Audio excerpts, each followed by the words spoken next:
Entonces, ¿qué importancia tiene el sacerdote para nosotros? Mucha. Porque es el que nos da el pan de Dios. El pan vivo bajado del cielo para que el que lo coma tenga vida eterna. ¿Es importante o no es importante el sacerdote? Y si usted le pregunta a un protestante, dice el sacerdote es el diablo. Pero ojo, ya lo había dicho Josué capítulo 3 versículo 14.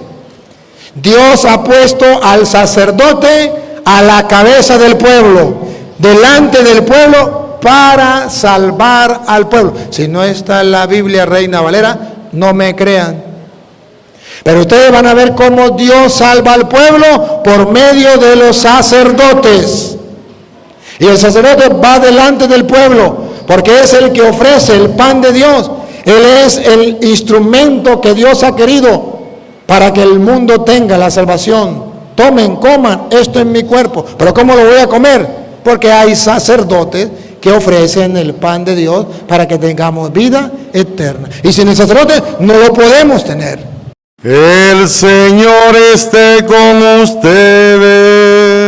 Y con tu espíritu. Proclamación del Santo Evangelio según San Juan. Gloria a ti, Señor.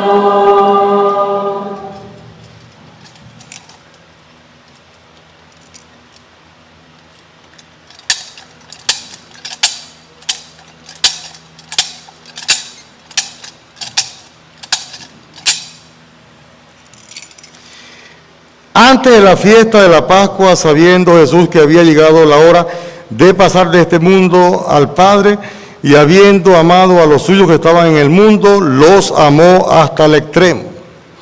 En el transcurso de la cena, cuando ya el diablo había puesto en el corazón de Judas Iscariote, hijo de Simón, la idea de entregarlo, Jesús, consciente de que el Padre había puesto en sus manos todas las cosas, y sabiendo que había salido de Dios y a Dios volvía, se levantó de la mesa, se quitó el manto y tomando una toalla, se la ciñó. Luego echó agua en una jofaina y se puso a lavarle los pies a los discípulos y a secárselos con la toalla que se había ceñido. Cuando llegó a Simón Pedro, éste le dijo: Señor, ¿me vas a lavar tú a mí los pies? Jesús le replicó: lo que estoy haciendo tú no lo entiendes ahora, pero lo comprenderás más tarde. Pedro le dijo: tú no me lavarás los pies jamás. Jesús le contestó: si no te lavo, no tendrás parte conmigo. Entonces le dijo Simón Pedro: en ese caso, Señor, no solo los pies, sino también las manos y la cabeza. Jesús le dijo: el que se ha bañado no necesita lavarse más que los pies, porque todo él está limpio, y ustedes están limpios, aunque no todos. Como sabía quién lo iba a entregar, por eso dijo: no todos están limpios. Cuando acabó de lavarle los pies, se puso otra vez el manto, volvió a la mesa y le dijo: ¿comprenden lo que acabo de hacer con ustedes? Ustedes me llaman maestro y señor, y dicen bien, porque lo soy.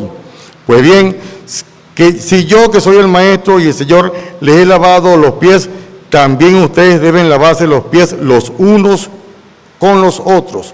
Les he dado ejemplo para que lo que yo he hecho con ustedes, también ustedes lo hagan. Palabra del Señor.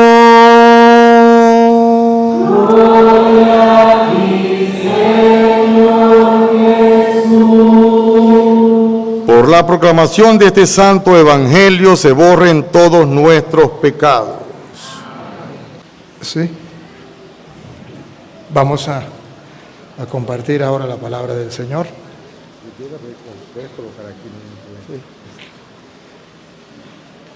Digan conmigo: Santo y Divino Espíritu, lléname plenamente de tu luz, de tu sabiduría. Así sea. Siéntese un momentico. Queridísimos hermanos, hoy la palabra del Señor nos invita a reflexionar en tres cosas muy importantes que nos dejó el Señor. Uno, el mandamiento del amor. Dos, la Eucaristía. Y tres, ¿quién celebre la Eucaristía? El sacerdocio. Dios, que nos ama,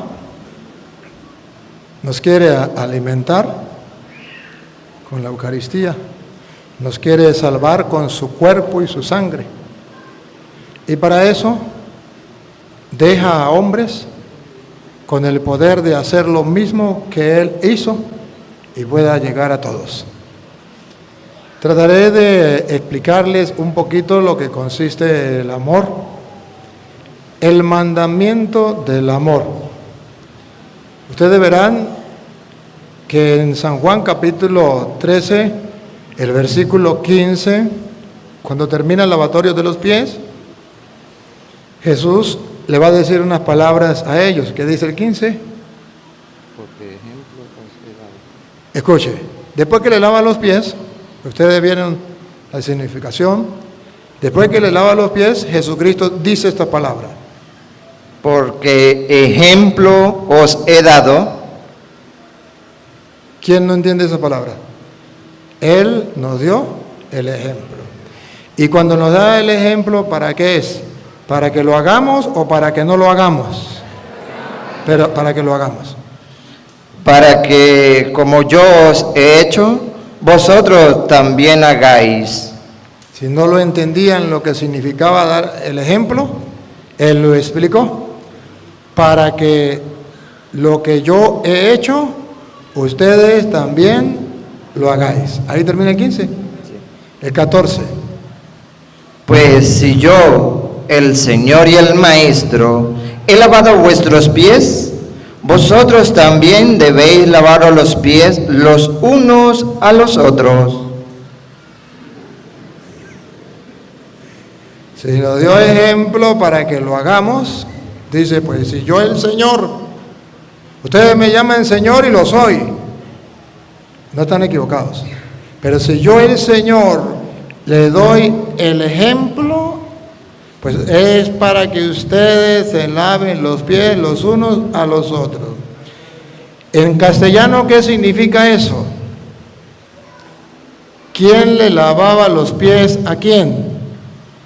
Los grandes le lavaban los pies a los pequeños, o los pequeños, siervos, cachifos, esclavos, le lavaban los pies a los grandes. Los pequeños, esclavos, cachifos, siervos, tenían que lavarle los pies a los grandes. ¿Verdad que sí? Jesús hace al revés. Siendo Él el Señor, le lava los pies para enseñarnos a nosotros que en la vida cristiana nadie es más que nadie. Para enseñarnos que en el mandamiento del amor jamás me puedo creer yo más. Por eso dice, ustedes tienen que lavarle los pies a los otros. Pero dice, ¿lo dice así o lo dice de otra manera? No. Usted sí estaba en el Evangelio prestando atención. Se tienen que lavar los pies los unos. No dice los unos solamente y los otros no. No. Tanto los unos, o en castellano significa que yo tengo que lavar los pies a Él y Él me tiene que lavar los pies a mí. Que más claro significa que yo lo tengo que respetar a Él, valorar a Él, amarlo a Él, y al mismo tiempo, como Él es cristiano, tiene que seguir el ejemplo del Maestro. Cristo para eso nos dio el ejemplo. Él también me tiene que amar a mí, respetar a mí, ayudar a mí y servir a mí. De modo que en la vida cristiana, según Jesús, No hay unos grandes y otros pequeños, sino que todos somos iguales. Ahí está la clave del amor, lavarse los pies los unos a los otros. Y de lleno ya sabemos que nosotros rompemos con ese mandamiento porque nosotros humillamos, despreciamos a los demás y queremos que todo el mundo esté sometido a nuestros pies y nos lave los pies, pero nosotros no le lavamos ni siquiera la cara. ¿O no? Traducido al castellano significa que la soberbia, el orgullo, la vanidad, el creernos más que lo demás nos está tragando vivos. Y por tanto estamos desobedeciendo el mandato de Dios. Que ahí mismo, estamos en el capítulo 13. Que ahí mismo, en el capítulo 13, versículo 34, ustedes van a escuchar con claridad el resumen, después de lavarle los pies y después de decirnos que tenemos que lavarnos los pies los unos a los otros. Ahí está el resumen en el 34 y en el 35. ¿Lo quieren escuchar? ¿Están preparados? ¿Seguro? Bueno, siéntense para que no se caigan. Ahí les viene. Un mandamiento nuevo os doy. Hable, Señor, habla que tu siervo escucha. Da el mandamiento que yo estoy dispuesto a cumplirlo. ¿Seguro? Vamos a ver. Un mandamiento nuevo os doy. ¿Cuál es el mandamiento nuevo? Que os améis unos a otros. Lavarse los pies significa amarse los unos a los otros. O sea que yo lo tengo que amar a Él y Él me tiene que amar a mí. Nosotros hemos aprendido la mitad, que los otros nos amen y nosotros no amamos a nadie. Que los otros nos pidan perdón, pero nosotros no pedimos perdón. Que los otros nos hagan un favor, pero nosotros no hacemos ningún favor. Que cuando yo tenga una necesidad, los otros me ayuden, pero que cuando los otros tienen necesidad, si te he visto, no te conozco.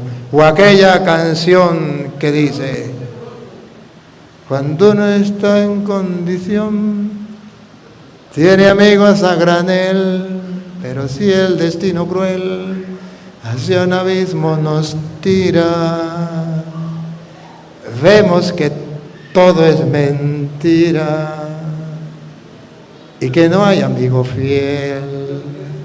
En castellano significa que el mundo le ha robado a los cristianos el mandamiento mayor, que es ámense los unos a los otros. O sea, hoy por ti, mañana por mí. Hoy yo necesito, mañana es al revés, tú necesitas. Hoy tú necesitas y mañana es al revés, yo necesito. Porque muchos de a caballo yo los he visto andar a pie. ¿Sí, señor? Sí, señor. El mundo da vueltas. Entonces el Señor nos invita a nosotros hoy en el mandamiento del amor. Ámense los unos a los otros. El marido dice, la mujer me tiene que amar a mí. Eso es verdad. Y lo dice la Biblia. Pero también dice que el marido tiene que amar a la mujer. O sea, lo traduzco al castellano. El marido dice, la mujer tiene que serme fiel a mí. Pero la Biblia también dice que el marido le tiene que ser fiel, que no haga a otro lo que no quiera. ¿Me captan la idea? Queridísimos hermanos, yo hoy simplemente vengo a explicarle, a recordarle con una explicación clara el mandamiento del amor que hoy en todas partes del mundo se está celebrando donde haya un verdadero cristiano. Pero que si no estamos atentos y dispuestos a cumplirlo, podemos saberlo de memoria, pero nos quedamos sin hacerle caso al maestro que nos dio ejemplo y dijo para que lo hagan los unos con los otros. De nada les sirve a ustedes venir a ver al Padre Toro, o a nada les sirve venir a misa el Jueves Santo, si no salen de aquí con un corazón humilde, humillado y dispuesto a sacrificarse, a rebajarse, a humillarse ante el otro. Para cumplir lo que dijo Jesús, los envío como ovejas, los míos son las ovejas. Los del mundo son lobos, los envío como ovejas en medio de lobos. Un cristiano nunca se tiene que convertir en lobo, siempre tiene que ser oveja, que sea capaz de ser amable. Ahí viene. Jesucristo dijo, un mandamiento nuevo os doy. ¿Que los demás lo amen a ustedes? No, que se amen los unos a los otros. Repítalo, el 34. Un mandamiento nuevo os doy, que os améis unos a otros, como yo os he amado. Ejemplo les he dado, como yo los he amado. ¿Por qué Jesús coloca ese pedacito? ¿Cómo es el pedacito? Como yo os he amado. Porque si Jesús no hubiese colocado ese pedacito, ¿cómo es el pedacito? Como yo os he amado. Si Jesús hubiese dicho solamente, ámense los unos a los otros, dirían los hombres que les gustan los hombres. Jesucristo nos dijo que podíamos amarnos los unos a los otros, ¿o no?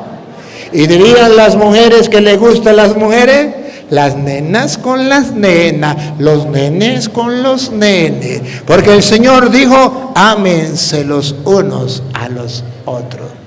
Pero lo que a nosotros nos importa, poner la lupa para no dejarnos engañar por el mundo y para diferenciar el amor de Dios con el amor terreno, que es totalmente distinto, porque el amor terreno es sexo y el amor de Dios es sacrificio. Por eso Jesús dice, ámense los unos a los otros como yo os he amado. Para que nadie diga que está hablando del sexo, porque ninguno de ustedes ha tenido sexo con Jesús. Entonces está diciendo, como yo los he amado, nos amó sin sexo.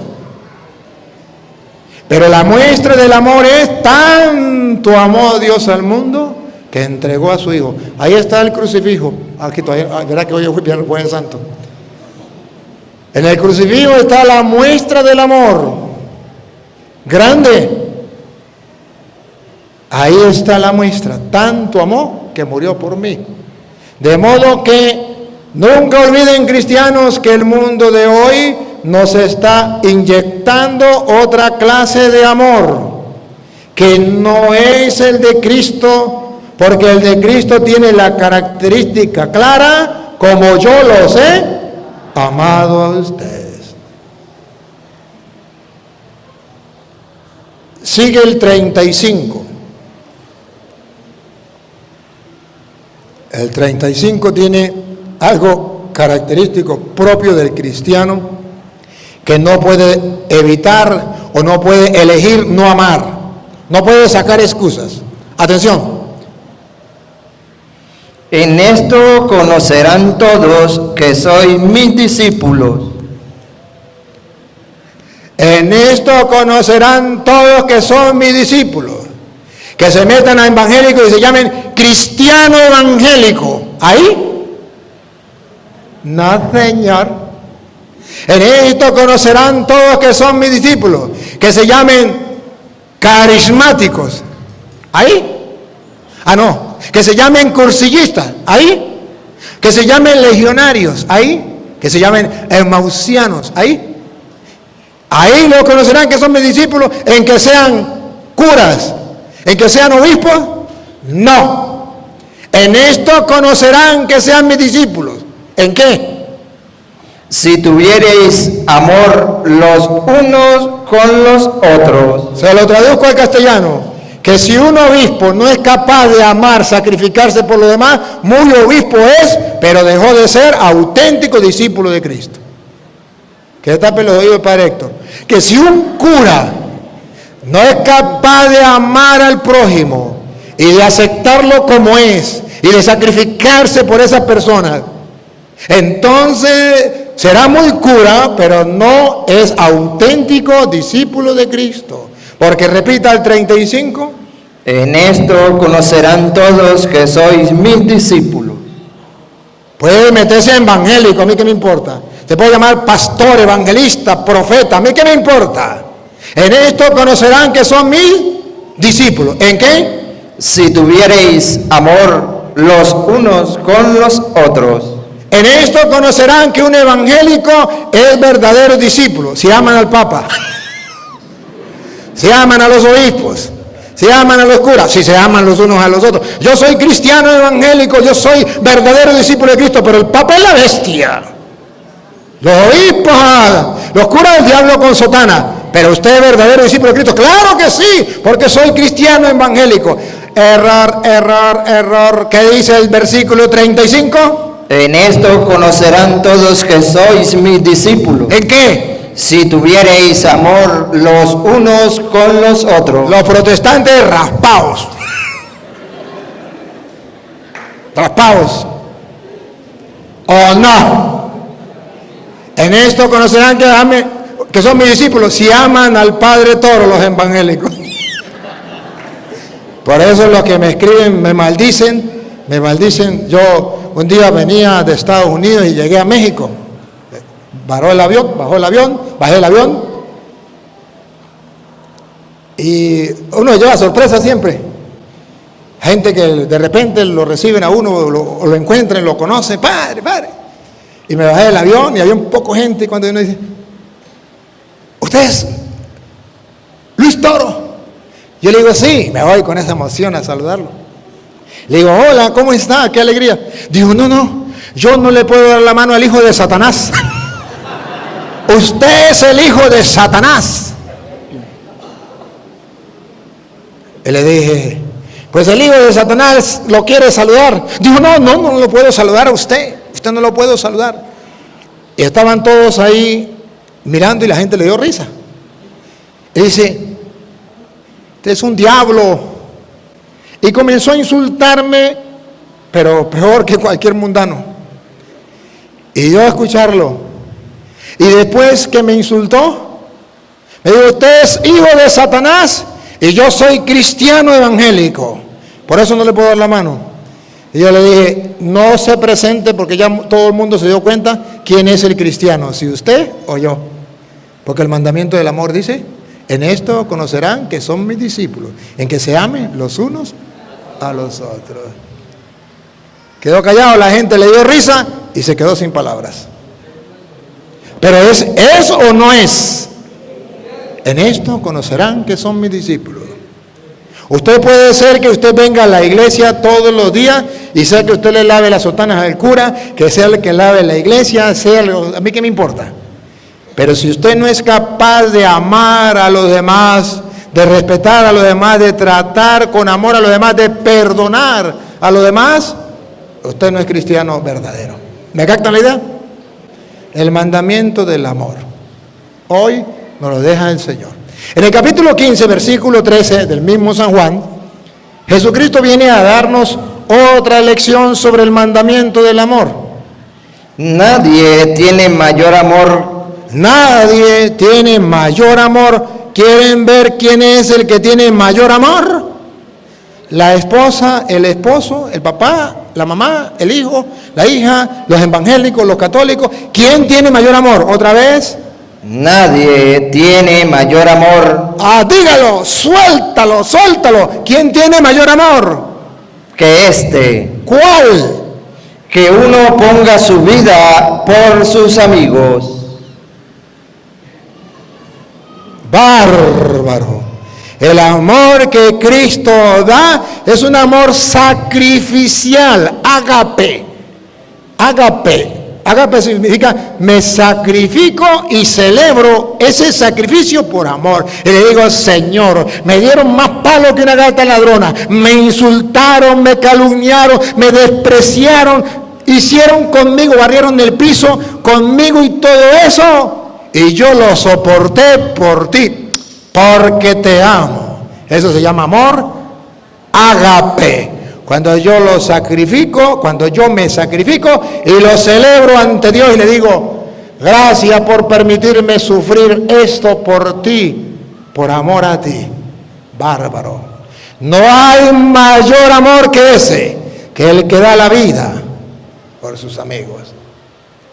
Esposa, cuando la gente le dice a usted, no sea tonta, ¿cómo está con su esposo? Ya estoy hasta aquí. Pues déjelo. Mentiras, no lo deje.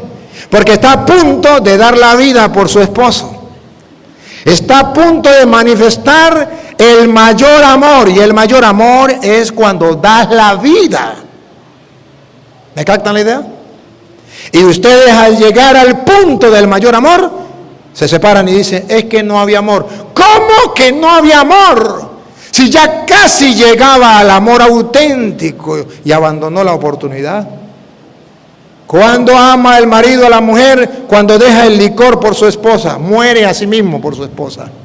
Cuando deja los amigos, los juegos, las parrandas, las sinvergüenzuras, las mozas, por su esposa, muere a eso.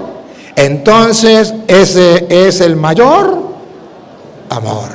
Y nadie tiene mayor amor que el que da la vida por sus amigos. ¿Están dispuestos a morir por sus amigos?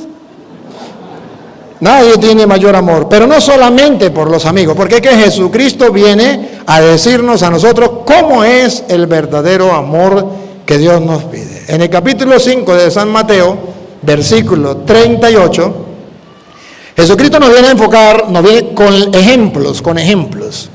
¿Cómo es que nosotros deberíamos amar para parecernos a Dios? ¿De qué manera debería ser el amor para asemejarnos a Dios? Escuchemos. Leímos el 13, ¿verdad? Juan 15, 13, no, me comí el 12, ¿verdad? Me comí el 12. Ahorita vengo para acá. Es que el 12 también dice algo muy bonito. A ver qué dice el 12. Pero yo creo que el 12 yo me estoy comiendo un pedacito y no me lo puedo comer. Si él tiene el 12, ¿qué es? Este es mi mandamiento. Ah, bueno, listo, ya, es el mismo, ya. Versículo entonces 38 del capítulo 5 de San Mateo. Oíste que fue dicho, ojo por ojo y diente por diente. ¿Ustedes han escuchado eso o no lo han escuchado? El que me la hace, me la paga. Yo por las buenas soy muy bueno, pero por las malas, ahí me encuentran. Porque uno tiene que ser manso, pero no menso. Palabra de Satanás. Eso no es palabra de Dios, eso es palabra de Satanás. Se dijo ojo por ojo y diente por diente. Pero yo les digo, aquí está el mandamiento, explicación del mandamiento. Pero yo os digo, no resistáis al que es malo.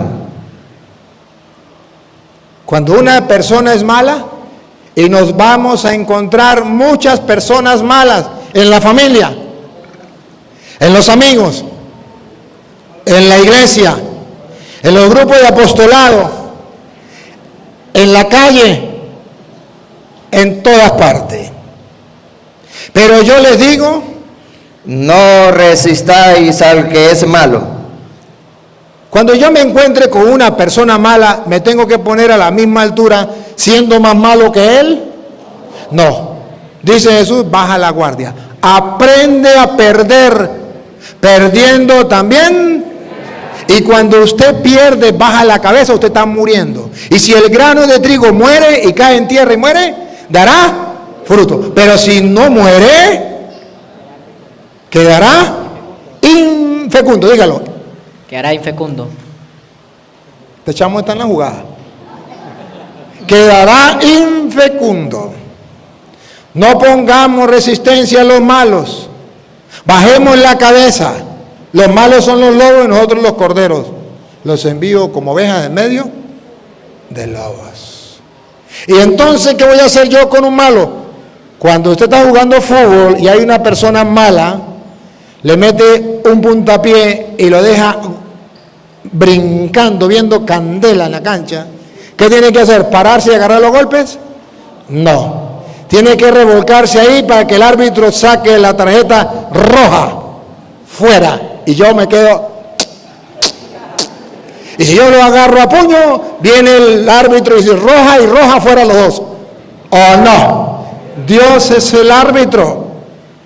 Y el árbitro me dice las normas. Vas a jugar en la vida, vas a tener compañeros malos, vas a tener grupos, compañeros del grupo de apostolado malos, en la familia gente mala que te haga la guerra y que te haga daño. Tranquilo, tranquilo, baja la guardia, baja la guardia. Siga. Antes, a cualquiera que te hiera en la mejilla derecha, vuélvele también la otra. ¡Qué bárbaro! Eso ya pasó de moda.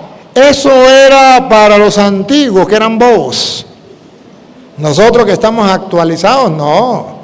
¿Cómo le voy a poner yo la mejilla? O sea, ¿qué está diciendo? ¿Qué está diciendo en castellano? Que porque una persona mala me haga un daño, yo no puedo dejar de ser bueno. El día en que tenga que hacerle de nuevo un favor, se lo vuelvo a hacer, aunque me vuelva a golpear. El día en que mi esposo me monte cachos y me pida perdón, lo perdono, aunque lo vuelva a montar. ¿Qué es lo que no entienden? ¿Qué es lo que no entienden? El día en que alguien, el cura, le mienta a usted la abuela, no se vaya de la iglesia. Parece que ahora todo el mundo se mete en evangélico porque el cura es muy amargado. No estoy hablando del padre aquí, gracias a Dios no lo conozco. El cura es muy amargado, entonces no me voy a acercar a él, me largo de la iglesia. No. Si el cura le mentó la abuela, vuelva para que le miente la otra. ¿Me captan la idea? O sea, yo le estoy explicando no lo que a mí me dé la gana, le estoy explicando lo que dice el Evangelio para poder amar como Dios nos ha amado. Para cumplir el mandamiento del amor. Vean que estamos muy lejos de cumplir ese mandamiento. Vean que a la persona que cumple ese mandamiento lo llaman tonto, gafo, idiota, imbécil, todo lo que ustedes le quieran decir. Pero Dios dice, ese es verdadero discípulo mío. Sigue. Y al que quiera ponerte a pleito y quitarte la túnica, El que le quiera poner pleito, sea su esposo, su esposa, su hermano, su tía, su abuelo, el que le quiera poner pleito, y quitarte la túnica, déjale también la capa. yo no voy a pelear por tonterías, pero es por la herencia. No voy a pelear por herencia. Que se trague eso. Déjale también la túnica. ¿Para qué vamos a pelear? Si lo más importante es el amor, eso se acaba, eso se queda. Hoy día en el mundo los hermanos se echan plomo por la herencia, cuando muere el papá o la mamá. Porque siempre hay un vivo, entre comillas, vivo. Mentira, ateo que no sabe el mandamiento de Dios, que dice, ámense los unos. Ese es un tonto. Se quedó con la plata y perdió a Cristo. Como Judas, vendió a Cristo por unas cuantas monedas que le tocan a herencia y se la robó al otro, vendió a Cristo.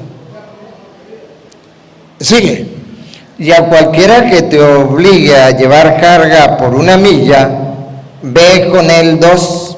Listo. ¿Están entendiendo? Siga. Al que te pida, dale. Eso es amor. Si alguien te pide y tú tienes cómo darle, ¿qué tenés que hacer? ¿Negárselo? ¿Por qué les cuesta decirlo? Egoístas. Hay que compartir. Si tú tienes y otro te pide y tú puedes darle, ¿hay que negarlo? No. Repita que dice, el mandamiento del amor se traduce en esto. ¿Otra vez? Al que te pida, Al que te pida, dale. ¿qué no entiende? Por favor, ¿qué es lo que no entienden para explicarles? Pero hoy el mundo dice, no sea bobo, eso me lo gané yo con el sudor de mi frente. Eso lo meto en el banco, aunque se devalúe y se acabe la plata, aunque me lo roben. O lo gasto en licor, en droga, en prostitución, o lo gasto en lo que sea, pero yo darle a otro que trabaje como yo trabajo. Además, uno no sabe si ese necesita, ese a lo mejor lo está buscando para allá, para hacer otras cosas con él, pero ese ni a lo mejor ni necesita. Siempre sacamos excusas. Y nos convertimos en personas más agarrados que una viejita en moto. Pero es que es duro, dicen las mujeres, que mi marido es tan duro que tengo que darle por aquí con un martillo o una porra. Claro, para que afloje. Que no es así como Dios manda. Que el mandamiento del amor es, otra vez, Al que te pida, dale. ya. Si usted quiere discutir, si quiere creer, si no quiere creer, ese es problema suyo, pero ya a sus oídos llegó el mandato de Dios. Y al que quiera tomar de ti prestado, no se lo rehuses. No se lo rehúse. Si tú puedes prestar, préstelo. Menos la mujer. Préstelo. Oísteis que fue dicho, amarás a tu prójimo y aborrecerás a tu enemigo. Eso es lo que dice el mundo de hoy. Amarás al que te haga bien, al que te ame. Y debes aborrecer y mandarle la guerrilla o un sicario para que lo mate al que le haga mal. ¿O no? Ese es el mundo de hoy. En ese mundo vivimos. Incluso muchos de los que vienen a misa, ustedes no, los que no vinieron, también practican eso. ¿Otra vez? Oíste que fue dicho, amarás a tu prójimo y aborrecerás a tu enemigo. Pero yo les digo, mandamiento del amor. Pero yo os digo, amad a vuestros enemigos. Mandamiento del amor. Amad, ahí está el mandamiento. Amad, el mandamiento del amor. ¿A quién tengo que amar? A vuestros enemigos.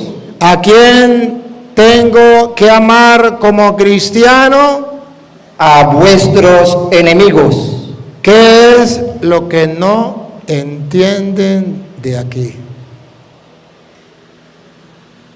Por favor, díganme, ¿qué es lo que no entienden?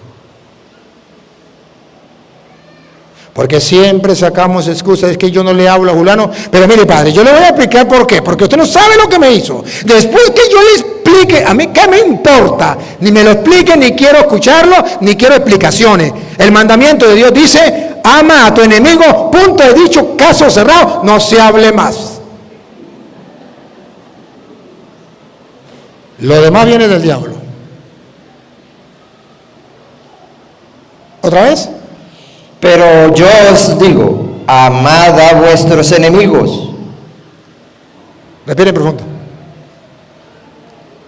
¿Están amando a sus enemigos? Al que mató a su padre o a su madre, el que le violó la hija, el que le quitó la mujer o le quitó el esposo. ¿Está amando a su enemigo, el que lo traicionó? Como Jesús, que amó a Judas, que amó a Pedro. ¿Está amando a sus enemigos? Yo no los voy a juzgar, pero Dios sí. Y el mandamiento es claro, El del amor. Y el mandamiento del amor es, amen a sus enemigos. Y el mundo dice, el amor es tener sexo hombre con hombre, mujer con mujer. No, es amar al enemigo. Bendecid a los que os maldicen. Hoy todo el mundo dice groserías. El papá le dice groserías al hijo, la mamá a la hija, el hijo al papá, entre hermanos se insultan, todo. Y dice Jesús, así no es. Que cuando uno insulte al otro, el otro debe quedarse callado, y si habla o si piensa algo, debe ser una bendición para matar y asesinar esa maldición.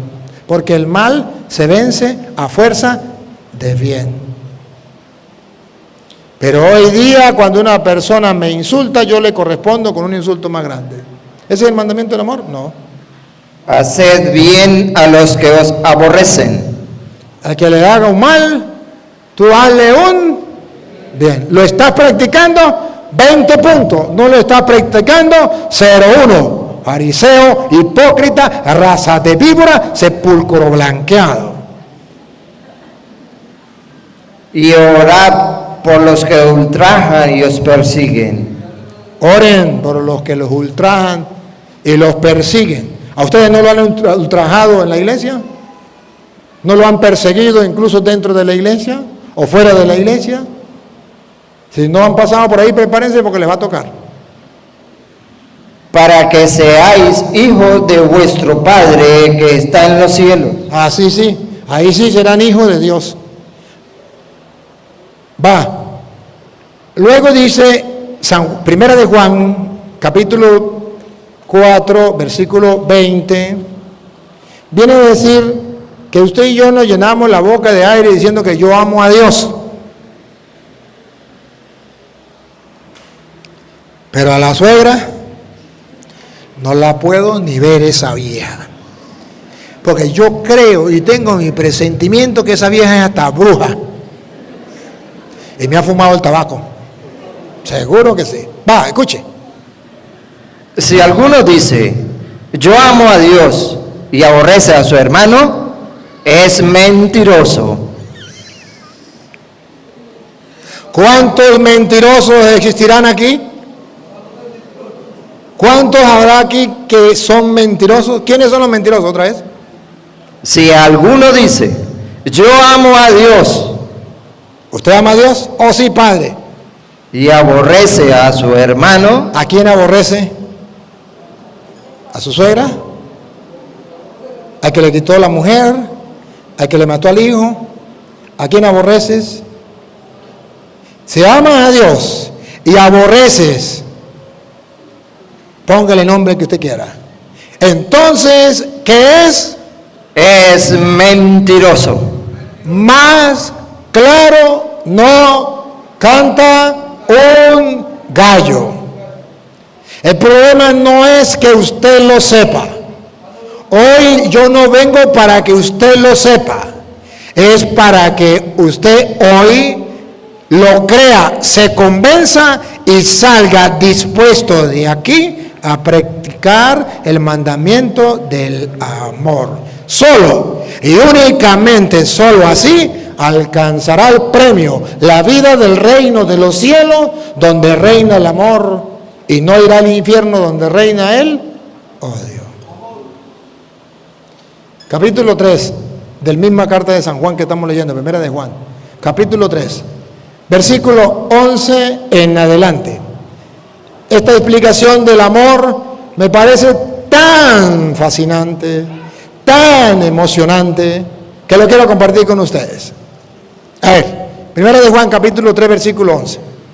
Porque este es el mensaje que habéis oído desde el principio, que nos amemos unos a otros. ¿Estamos claros? Este es el mandamiento que todos lo sabemos desde chiquiticos, desde niños, desde el principio. Que se amen los unos. Ahora viene la explicación. ¿Es explicación bíblica? No, no lo voy a decir yo, lo voy a leer. Y si creen que está leyendo de mentiras, pase a alguien y lo lee. No está leyendo mentiras, está leyendo la Biblia. Y de paso la Biblia Reina Valera es la Biblia de los protestantes. Vamos acá. No como Caín, que era del maligno. ¿Hay que amar como Caín? No, hay que amar no como Caín. Porque hay muchos católicos que aman como Caín. Otra vez. No como Caín. ¿Hay que amar como Caín? No, hay que amar. El mandamiento que ustedes escucharon desde el principio. Ámense los unos a los otros.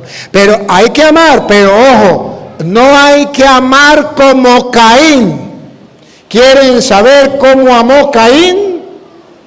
Presten atención, paren la oreja, pongan la lupa, háganle zoom. ¿Cómo amó Caín? Que era del maligno y mató a su hermano. O sea, ¿dónde está el amor cuando se le hace daño al hermano? Cuando uno ama al hermano y le hace daño, ¿dónde está el amor? Si tú dices que tú amas a Jesús, que se te note, que se te note. Si tú dices que tú amas a tu hermano, que se te note, que se te note. ¿Y por qué causa le mató? ¿Cómo? ¿Y por qué causa le mató? ¿Por qué causa lo mató? ¿Porque lo amaba? Vamos a ver, ¿por qué lo mató? Porque, atención, porque este es el problema de nosotros, que amamos como Caín, que matamos al otro. ¿Por qué causa lo mató? Porque sus obras eran malas. Ah, porque no hacía lo que Dios mandaba. Sus obras eran malas. Y la de su hermano, justas. Ah, y la de su hermano, ¿cómo era? Justa. Entonces vayan sumando, restando, multiplicando y dividiendo. ¿Por qué lo mató? Porque él era malo y su hermano era bueno. Y sintió envidia. En vez de ser como su hermano bueno y dejar el mal, entonces vamos a acabar con este. Sigue. Hermanos míos, no os extrañéis si el mundo os aborrece. Nosotros sabemos que hemos pasado de muerte a vida y que amamos a los hermanos.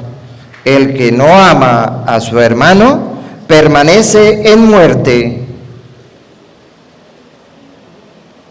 El que no ama a su hermano, si usted tiene a una persona que usted no le habla, usted anda con un cadáver dentro.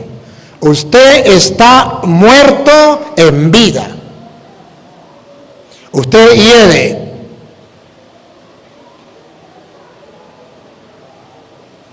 No me entendieron, ¿verdad? Se lo explico de nuevo. Si usted tiene a una persona que usted no le hable, usted está muerto en vida. Hiede.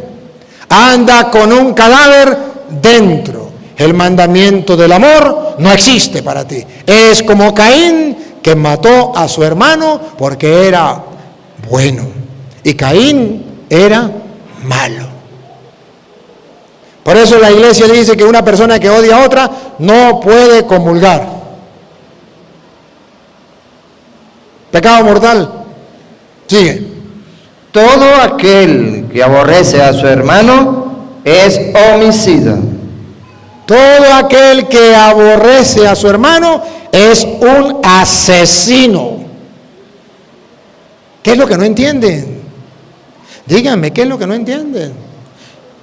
No es que no lo entiendan, es que no quieren creerlo, es que no lo quieren practicar, es que creen que esto es broma.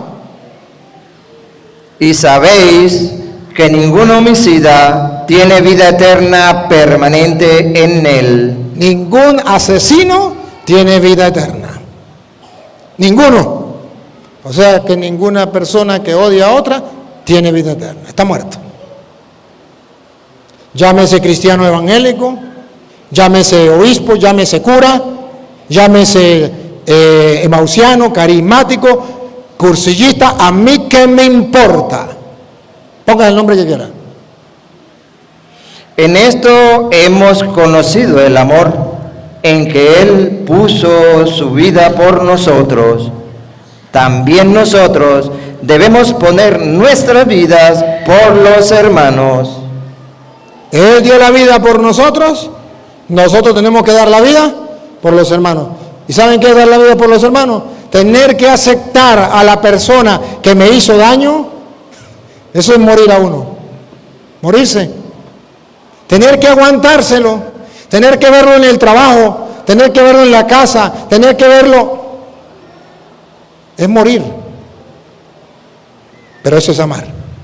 Pero el que tiene bienes de este mundo y ve a su hermano tener necesidad y cierra contra él su corazón, ¿cómo mora el amor de Dios en él? El amor no es solamente perdonar, el amor es compartir lo que yo tengo. Eso es amor. Ustedes recuerdan que un día Jesús dijo: atesoren tesoros en el cielo donde nadie se lo puede robar. ¿Sí se acuerdan o no se acuerdan? Ustedes como que no leen la Biblia, ¿no? Bueno, Jesús un día dijo eso: atesoren tesoros en el cielo donde nadie se lo puede robar. ¿Qué significa? Que el dinero que la gente atesora en los bancos de aquí en la tierra, ese dinero era el que debería darle a los pobres para tener un tesoro en el cielo. Y como no tienen fe, no lo comparte con los pobres, sino lo mete en el banco. Y entonces Jesús dice: atesoren más bien tesoro en el cielo. O sea, esa plata que usted tiene perdiendo tiempo en el banco, vaya, compártalo con los pobres. Y mañana alguien compartirá conmigo. ¿No ve que Dios alimenta a los pájaros, cuida de las flores, viste de las flores? Hijitos míos, no amemos de palabra,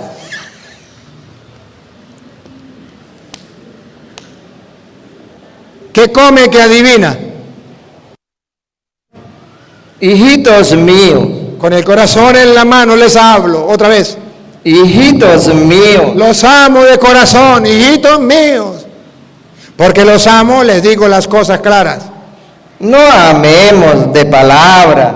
La tentación más grande del cristiano es amar de palabras. Esa es la tentación más grande del cristiano.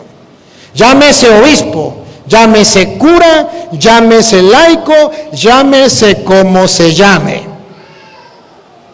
La tentación más grande es amar de palabras.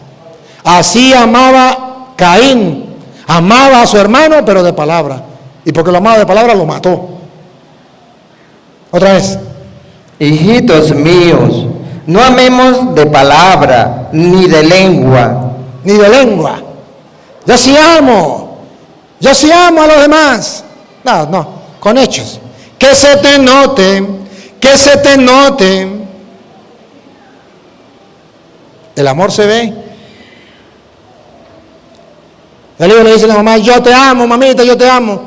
Mío, no vaya a la fiesta. Vieja anticuada, ¿qué es usted? Yo me voy.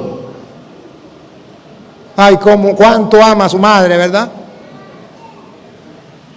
Sino de hecho ¿Cómo tenemos que amar? De hecho. y en verdad. Y en verdad. No amen de palabra, amen de hecho y de verdad. Los hechos dicen más que 1000 palabras. Hoy día los fariseos, hipócritas, razas de víboras, sepulcro blanqueado, aman de palabra. Y en esto El 18, ¿sí? Sí. Ahí. Hasta ahí. Hasta el 18. ¿Por qué hasta el 18? Porque tenemos todavía que hablar de la Eucaristía y el sacerdocio. O sea, que ustedes hoy vinieron a escuchar la palabra de Dios, ¿verdad? Sí. Bueno, y el que no quiera, pues ¿qué vamos a hacer? ¿Se va? No, mentira, echándole broma, no se va a ir porque le sale el coco. Hermano, mire, entonces Dios nos ama, ¿verdad? Y nos ama y nos invita a amarnos. Y en ese amor que Dios nos tiene, Dios no quiere que el hombre se condene, sino que el hombre la persona se salve. ¿Sí o sí? A ver, ¿cuál es el querer de Dios? ¿Cuál es el querer de Dios? Está primera de Timoteo, capítulo 2, versículo 4. ¿Cuál es el querer de Dios? El cual quiere que todos los hombres sean salvos. ¿Cuál es el querer de Dios? Que todos los hombres sean salvos. ¿Cuál es el querer de Dios? Que todos los hombres sean salvos. ¿Listo?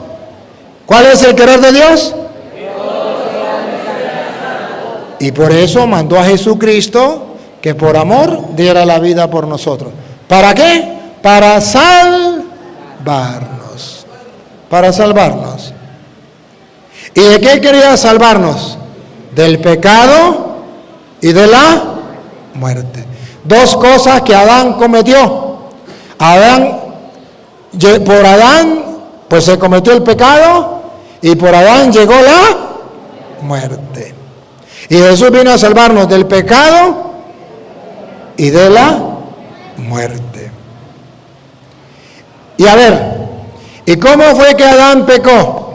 A través de una comida. Dios le dijo, puede comer de todo, pero del árbol de la ciencia del bien y del mal que está en el centro, de ese no coma. ¿Y por qué entonces comió el diablo? ¿Por qué? Ya le dije la respuesta antes de hacer la pregunta. ¿Por qué Adán entonces comió del árbol que Dios le había dicho que no comiera? Él le dijo, coma de todo, pero de este no. ¿Por qué no? ¿Por qué no le hizo caso a Dios? Porque apareció el diablo. Y el diablo le dijo, ¿se acuerda qué le dijo el diablo? A ver, ¿quién lee la Biblia? Con que Dios le ha dicho que no comiera de ninguno de los árboles que hay en el jardín. Diablo va mentiroso. Dios le había dicho que podía comer de todo, menos de un árbol, de la ciencia del bien y del mal. Y el diablo mentiroso le dijo, con que Dios le dijo que no comiera de ninguno de los árboles. Y la mujer de una vez le agarró la mentira, le dijo, no, si yo puedo comer de todos, menos del árbol de la ciencia del bien y del mal. Y le dijo el diablo, sí, pero es que no sabe, usted no sabe algo. Que Dios le dice eso, porque Él sabe que el día en que usted coma de ese árbol, usted será como Dios. Usted será como Dios.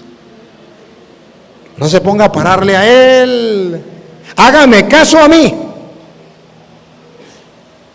Coma de ese árbol. Y la mujer se quedó viendo y era apetitoso y agarró, y no conforme con eso, hizo pecar también a Adán. Al inocente de Adán. Al inocentico de Adán. Al pobre hombre Adán, que estaba dormidito, tranquilo, y la mujer lo hizo pecar. Bueno, de todas maneras después hablamos de eso. Dios dice, no coma de ese árbol, y el diablo le dice, coma, porque el diablo le lleva la contraria a Dios. Cuando pecó, comió, cuando comió, pecó, y al pecar vino la muerte. Entonces, aquí Dios, como el hombre perdió la vida, entonces Dios le da una señal y le dice, de ahora en adelante no pueden comer sangre, porque la sangre es la vida, y ustedes a causa del pecado perdieron la vida, y por eso en el Antiguo Testamento no se puede comer sangre. En el Antiguo Testamento ustedes verán que no se puede comer sangre. Y los testigos de Jehová que leen el Antiguo Testamento dicen, no hay que comer morcilla, no hay que comer sangre, porque eso estaba escrito en el Antiguo Testamento. Pero bueno, ahora viene Cristo. ¿Y qué hace Cristo? Cristo dice, bueno, por una comida el hombre se condenó y se le prohibió comer sangre, porque en la sangre estaba la vida. Pues yo voy a salvar al hombre porque Dios quiere que todos los hombres se salven. ¿Lo voy a salvar? Pues entonces voy a darles otra comida, para que el hombre, comiendo de esa comida, tenga vida eterna. Si con aquella comida murió, con esta comida va a tener vida eterna. Entonces es cuando Jesús se inventa darnos una nueva comida, que está en Juan capítulo 6, versículo 51. Nos dio una nueva comida, escúchenlo. Yo soy el pan vivo que descendió del cielo. Si alguno comiere de este pan, La palabra clave es comiere, comida. Si alguno comiere, es comida, porque por una comida pecó, trajo la muerte.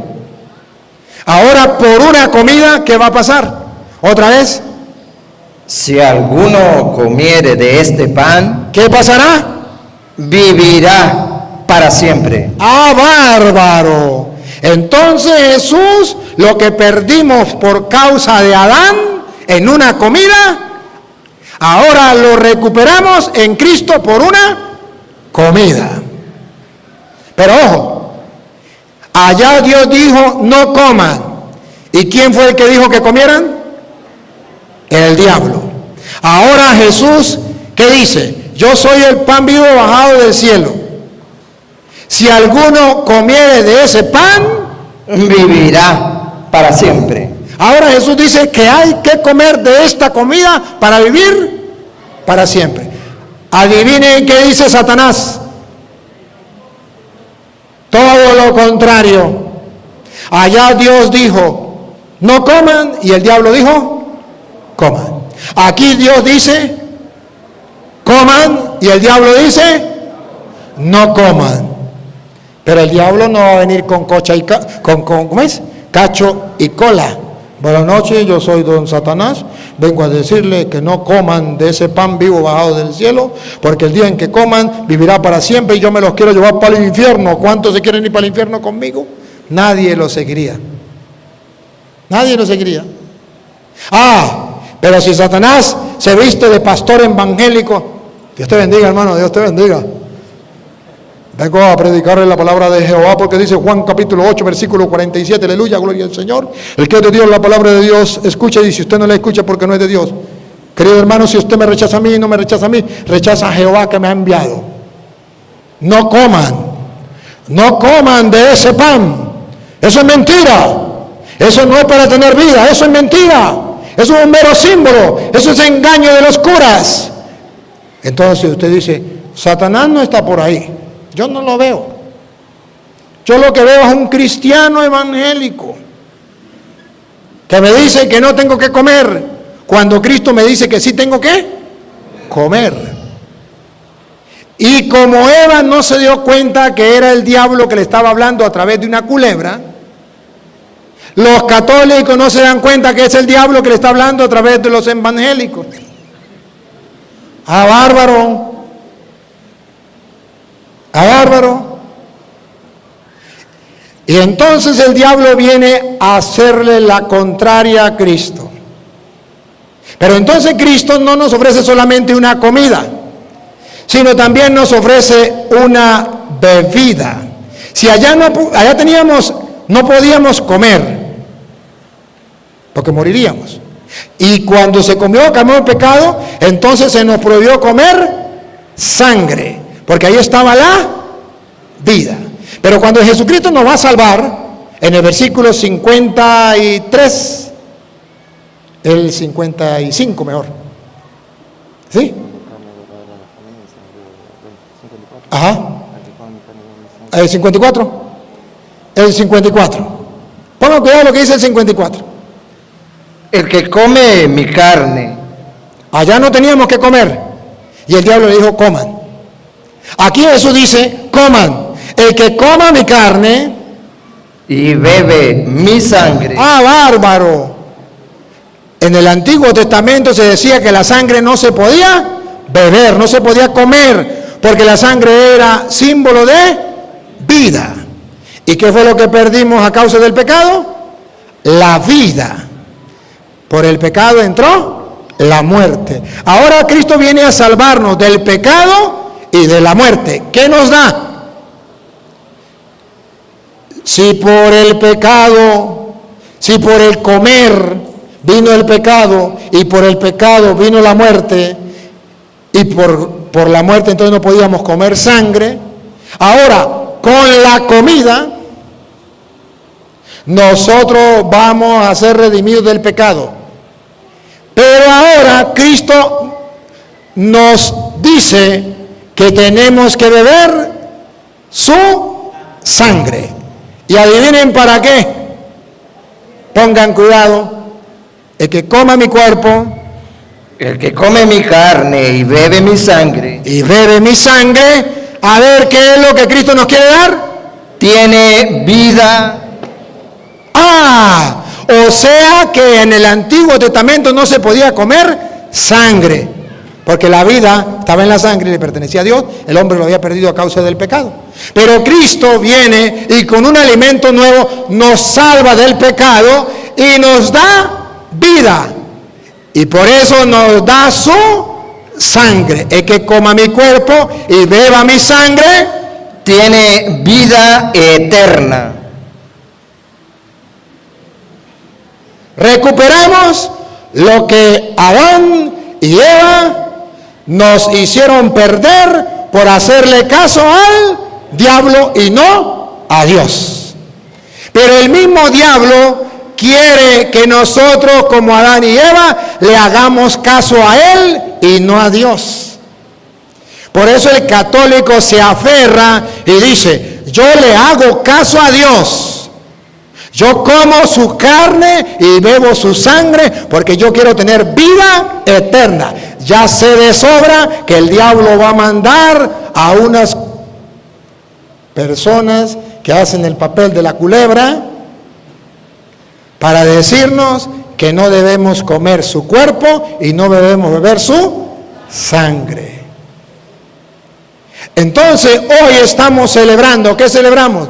Que tanto nos amó Dios, que ha querido salvarnos, dándonos una nueva comida y dándonos una nueva bebida, y esa bebida era la sangre para devolvernos la vida que habíamos perdido.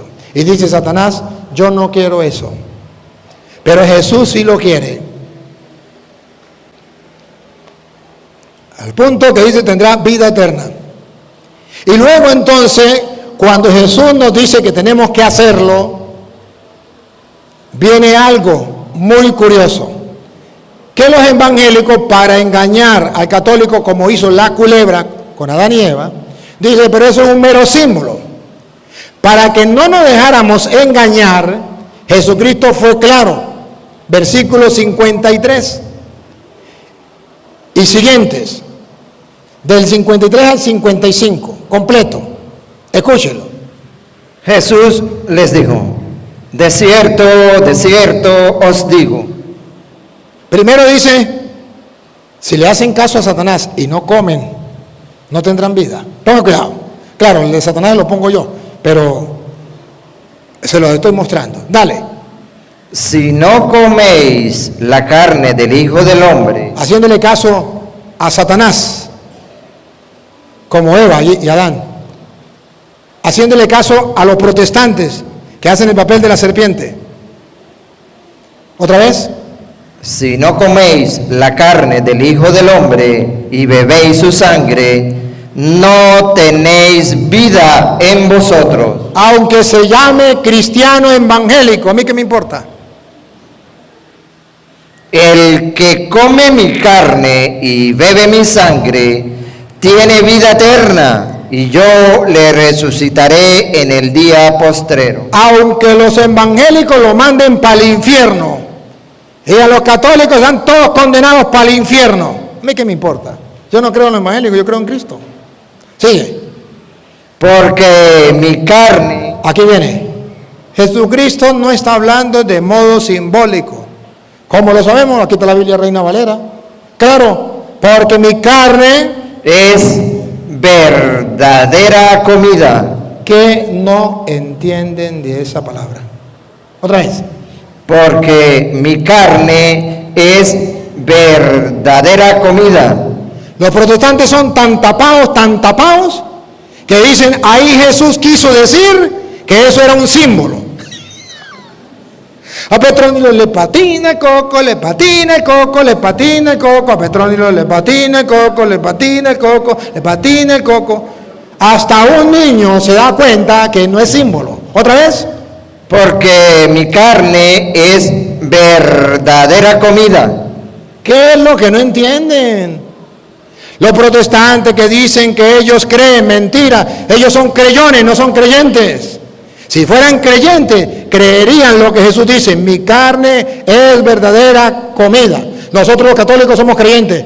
Si Jesús dijo, mi carne es verdadera comida, eso es verdadera comida y punto. ¿Me captan la idea? ¿Y mi sangre? Y mi sangre es verdadera bebida. Listo. Jesucristo dijo que no era un juego, no dijo que era una broma, dijo que era en serio, era verdaderamente comida, verdaderamente bebida. Entonces Jesucristo viene a darnos a nosotros un alimento de vida eterna, a darnos la salvación. Pero cuando se acuerda cómo fue cuando Él nos dio la Eucaristía, ¿se acuerda o no se acuerda? ¿Se acuerdan que fue una noche de qué? De Pascua, 20 puntos. Lucas 22, San Lucas 22, vamos al versículo 7 en adelante. ¿Se acuerdan que fue una noche de Pascua? ¿Y qué se comía en la noche de Pascua? Pan sin levadura, hierbas amargas y el Cordero de Pascua. El Cordero de Pascua. Va. ¿Se acuerdan?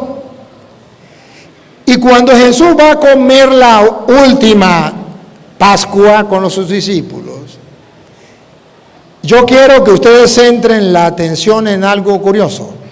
¿Cómo sucede eso? ¿Por qué se da? ¿En torno a qué se da? ¿Por qué se cumple? Para simbolizar luego la Eucaristía. La cena de Pascua viene a simbolizar la Eucaristía, que vendrá después. ¿Me quieren acompañar? Vamos. Llegó el día de los panes sin levadura, en el cual era necesario sacrificar el Cordero de la Pascua. Ahora comprenden por qué la Eucaristía es precisamente el pan y es el Cordero de Dios. Porque era lo que se comía allí, pan y el Cordero. Bueno, ahí llegó la cena de Pascua. Siga. Y Jesús envió a Pedro y a Juan diciendo, atención, Jesús los envía. Ahora yo quiero ver si ellos hacen caso o no hacen caso. Y van a ver que aquí se trata que la última cena judía se realizó porque los apóstoles creyeron en la palabra de Jesús. Y como creyeron en la palabra de Jesús, todo se realizó tal como Jesús lo había dicho. Yo quiero mostrarles que la Biblia, antes de venir la Eucaristía, está poniendo el ejemplo y dice que si usted y yo no creemos en la palabra de Jesús, no podemos vivir la Eucaristía. Que solamente tenemos que, la Eucaristía se realiza cuando los hombres creemos en la palabra de Jesús, como lo hicieron los apóstoles. Vean cómo creyeron en la palabra para la última cena. Pongan cuidado. y prepararnos la Pascua para que la comamos. Jesús los manda. Quiero comer la Pascua con ustedes. Vayan y preparen la Pascua. Ayúdenme a ver qué indicaciones le da Jesús. Y pónganse ustedes en el lugar a ver que Jesús le dé estas indicaciones para ver. Vamos. Ellos le dijeron, ¿dónde quiere que la preparemos? ¿Cuál fue la pregunta? ¿Dónde quiere que la preparemos? Voy a prepararla. ¿Ustedes quieren preparar la Eucaristía? Bueno, mire cómo se prepara. ¿Dónde quiere que preparemos la cena de Pascua? Y Jesús le va a decir cómo se prepara. Va. Él les dijo: he aquí, a la entrada de la ciudad, os saldrá al encuentro un hombre que lleva un cántaro de agua. Seguidle hasta la casa donde entrare. ¿Dónde? Está diciendo dónde. En vez de decirle, vayan a la calle tal, con carrera tal, en la casa número tal, en la casa de fulano. No. Nada de eso. Le dice, usted vayan. No le doy dirección. Nada. ¿Creen en la palabra? Bien, se da. Si no creen en la palabra, se fregaron. Para la Eucaristía hay que creer en la palabra. Vayan, por el camino se van a encontrar a un hombre que lleva un cántaro de agua. ¿Será verdad? ¿Será mentira? Yo voy como un tonto. Se fueron como un tonto, como... ¿Será verdad? No me dijo en qué casa, dijo, van a encontrar un hombre por el camino que lleva un cántaro de agua.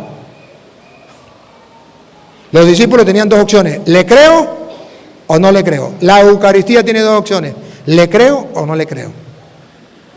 No hay más opciones, ¿le creo o no le creo? Otra vez. He aquí, al entrar en la ciudad, os saldrá al encuentro un hombre que lleva un cántaro de agua. Seguidle. ¿Le creo o no le creo? ¿Y si me roba? ¿Y si es un malandro? ¿Y si me desvía para otro lugar? La opción es creerle o no creerle. Dos opciones, más nada. Seguidle hasta la casa donde entrare y decid al padre de familia de esa casa. No le doy la dirección de la casa. Va a llegar, cuando este hombre entre a la casa, usted le va a decir al padre de familia de la casa. Y si no está, si anda trabajando, si está durmiendo, si está de fiesta. El maestro te dice: ¿dónde está el aposento donde he de comer la Pascua con mis discípulos? Y si no conoce al maestro, y si el maestro se equivoca, se dan cuenta que Jesús los está poniendo a prueba, y se da cuenta que para comer la cena con el Señor tenemos que activar la fe en su palabra, activar la fe en su palabra. Vaya, por el camino le saldrá un encuentro un hombre con un cántaro. Síganlo. En la casa que entren, le dice al padre de familia, el maestro pregunta dónde va a ser la cena. Él le mostrará un aposento arriba. Entonces él os mostrará un gran aposento alto, ya dispuesto, preparado allí. Preparado allí. La Eucaristía se prepara con fe en la palabra de Dios. Ahora vamos a ver, ¿se cumple o no se cumple la palabra? Porque bueno, a ver si se cumplió o no se cumplió. Va. Fueron pues, ¿activaron la fe o no la activaron? Se fueron por pura fe. ¿En qué creyeron? En la palabra. Si hubiesen encontrado un protestante por el camino, pero ustedes, ¿a dónde van? No sé, vamos. Si encontramos un hombre en el camino, tenemos que seguirlo. ¿Y ustedes son tontos? ¿Van a estar siguiendo? No, sea vos. Fueron pues y hallaron como les había dicho. Fueron pues y hallaron como les había dicho. Fueron pues y hallaron como les había dicho. ¿Cuál fue la sorpresa? Que todo lo que Jesús había dicho se cumplió. Y esa es la Eucaristía. Porque luego viene el versículo 19. Pase al 19. Viene el versículo 19 cuando viene la Eucaristía. Y tomó el pan. Y tomó el pan.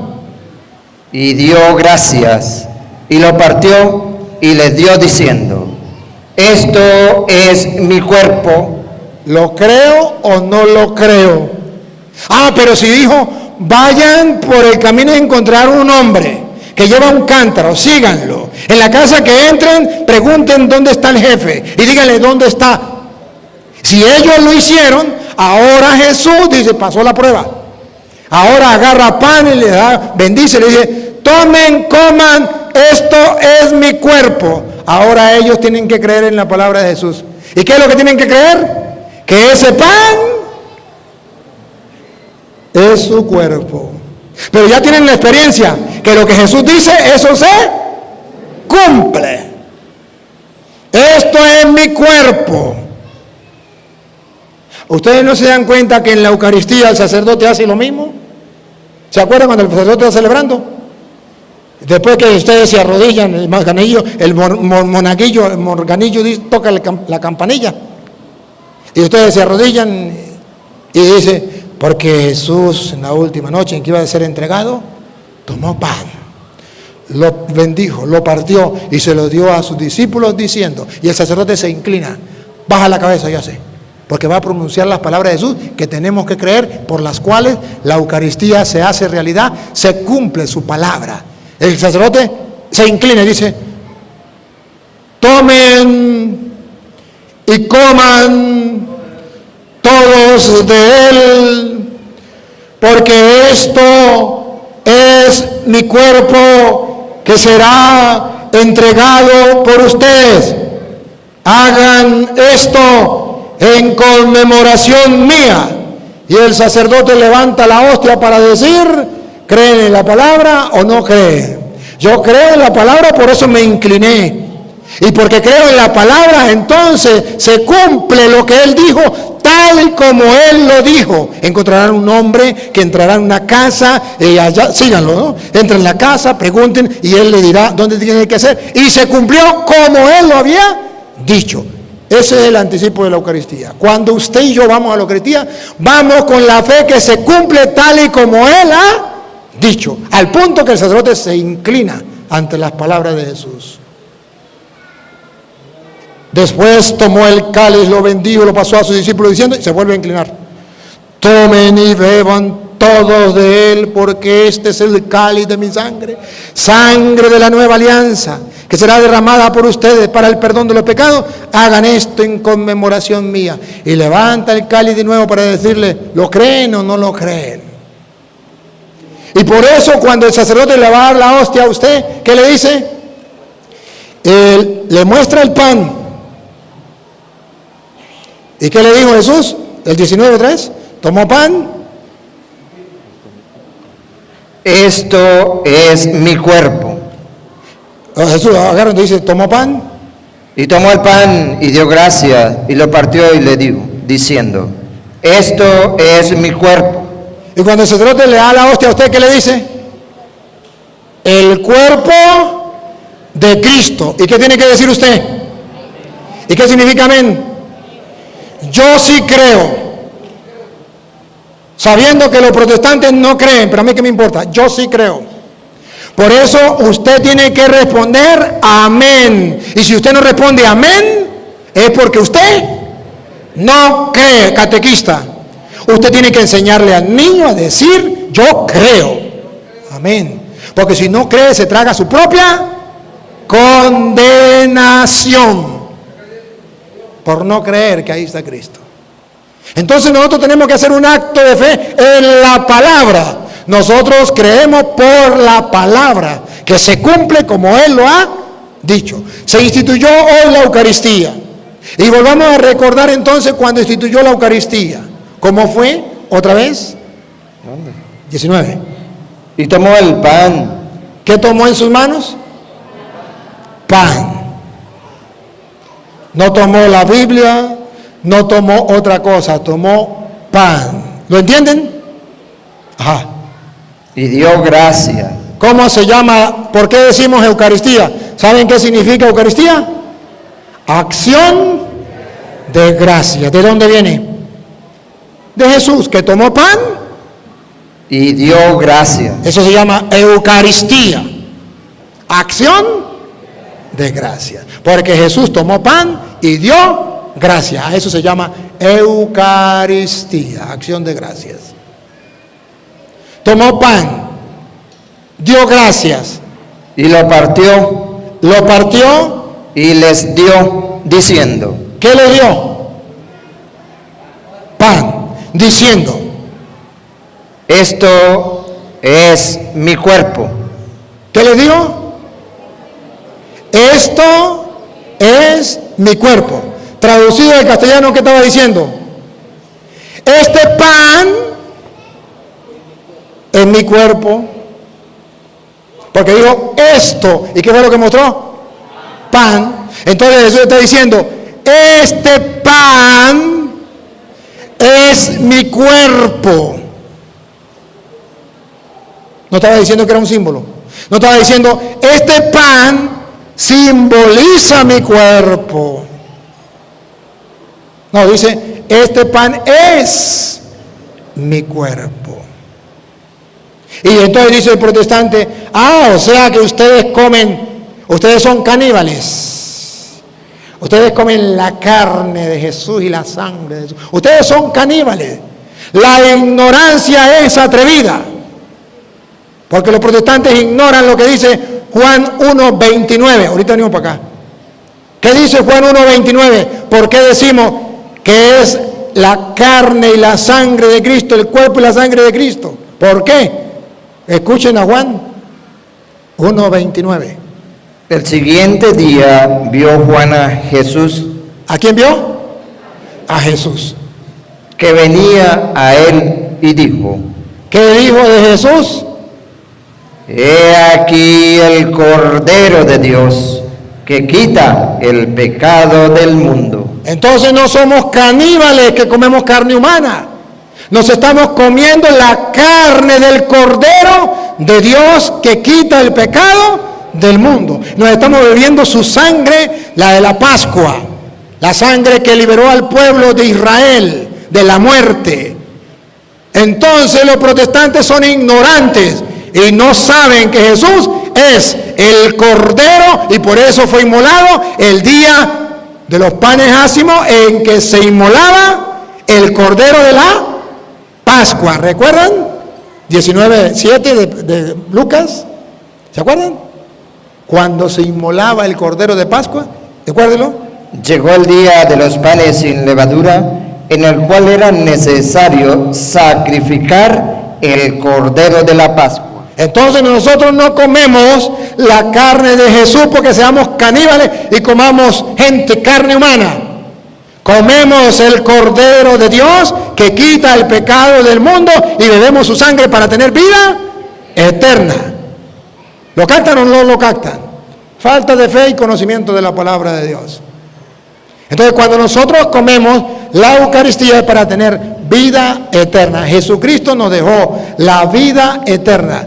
Ahora, capten que Dios quiere que todos los hombres se salven y por eso dejó la Eucaristía, porque Jesús se nos da como comida para salvarnos. Pero luego, pero eso lo hizo Jesús en aquel tiempo. Eso lo dijo Jesús en aquel tiempo. Pero y ahora, en nuestro tiempo, ¿cómo vamos a comer nosotros de eso? Sencillo. Siga donde iban, tomen, coman, esto es mi cuerpo. ¿Cómo hizo Jesús para que llegara hasta nosotros? Vamos a ver. Y tomó el pan y dio gracia, y lo partió y les dio diciendo, esto es mi cuerpo, que por vosotros es dado. Que por vosotros es dado. Atención a lo que viene. Haced esto en memoria de mí. Para que todos los cristianos de todos los tiempos podamos comerlo, se inventó algo. Se inventó quien lo hiciera en su memoria. Hagan esto en memoria mía. Entonces Jesucristo no solamente nos da la Eucaristía, sino que nos da quien celebre la Eucaristía. Dice, hagan esto. ¿Qué es lo que tenemos que hacer? Agarrar el pan, dar la bendición, partirlo y decir que esto es el cuerpo de Cristo.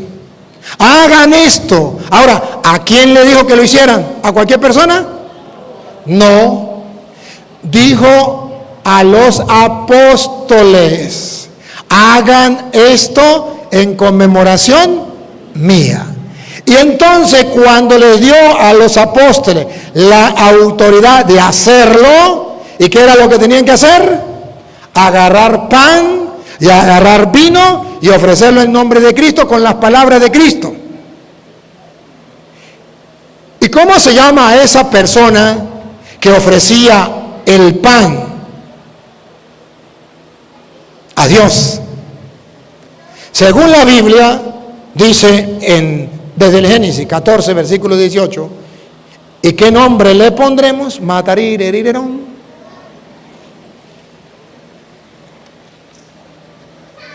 A esas personas que ofrecen el pan que Dios nos da, ¿qué nombre le pondremos? Porque Jesús le dije: hagan esto.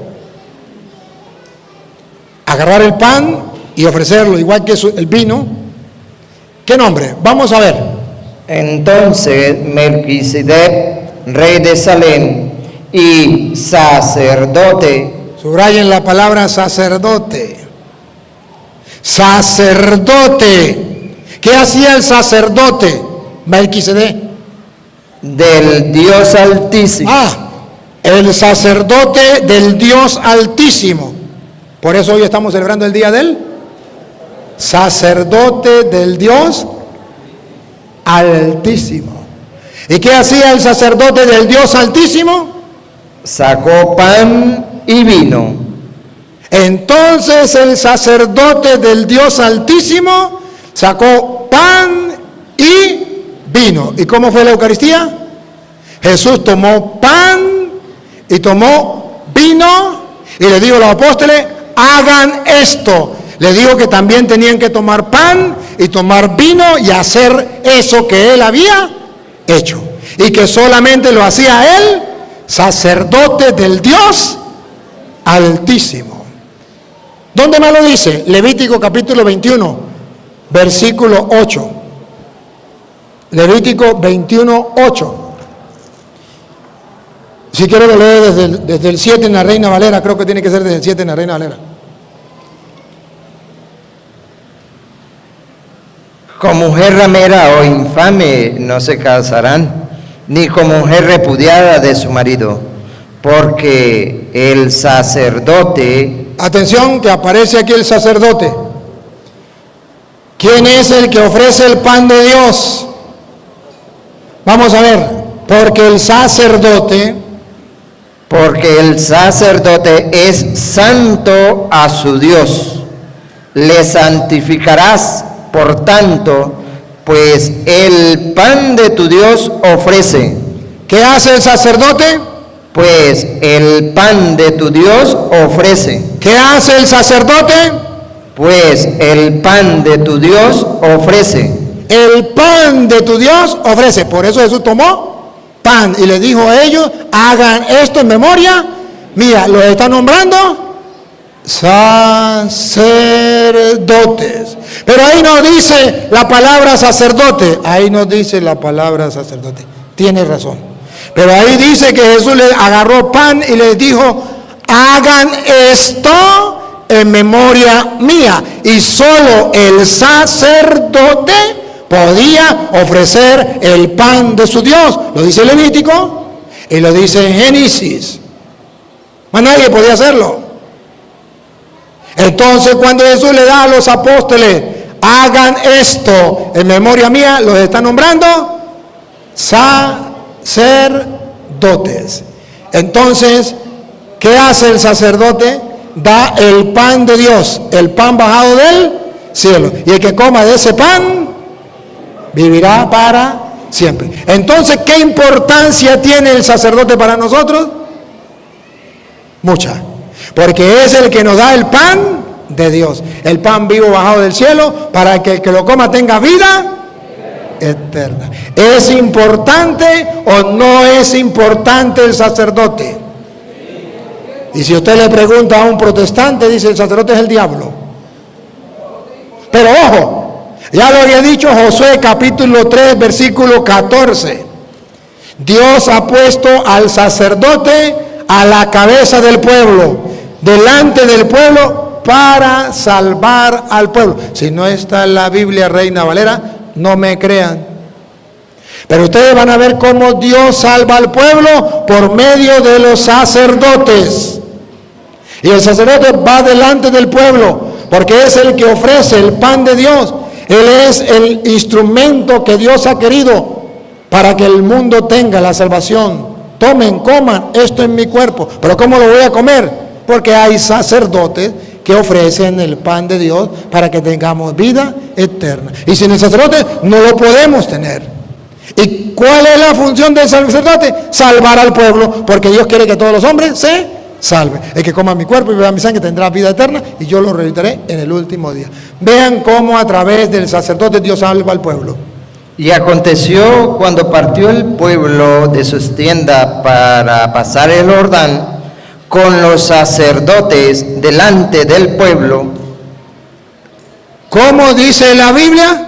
Con los sacerdotes delante del pueblo. ¿Cómo dice la Biblia? Con los sacerdotes delante del pueblo. ¿Con los pastores evangélicos delante del pueblo? En la Biblia Reina Valera no dice eso. En la Biblia Reina Valera dice: con los sacerdotes delante del pueblo. Dios tiene sacerdotes delante del pueblo que ofrezcan el pan de su Dios. Por eso dijo: tomen, esto es mi cuerpo, hagan esto. Lo está nombrando sacerdotes, con los sacerdotes delante del pueblo. ¿Qué pasó cuando iban los sacerdotes delante del pueblo?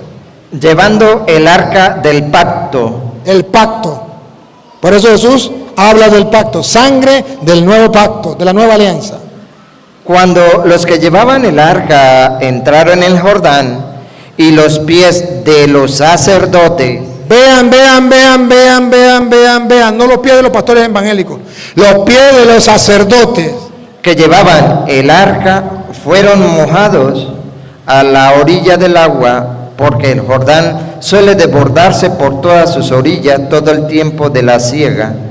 Las aguas que venían de arriba se detuvieron como en un montón bien lejos de la ciudad de Adán, que está al lado de Zaretán, y las que descendían al mar de Arabá, al mar salado, se acabaron y fueron divididas, y el pueblo pasó en dirección de Jericó.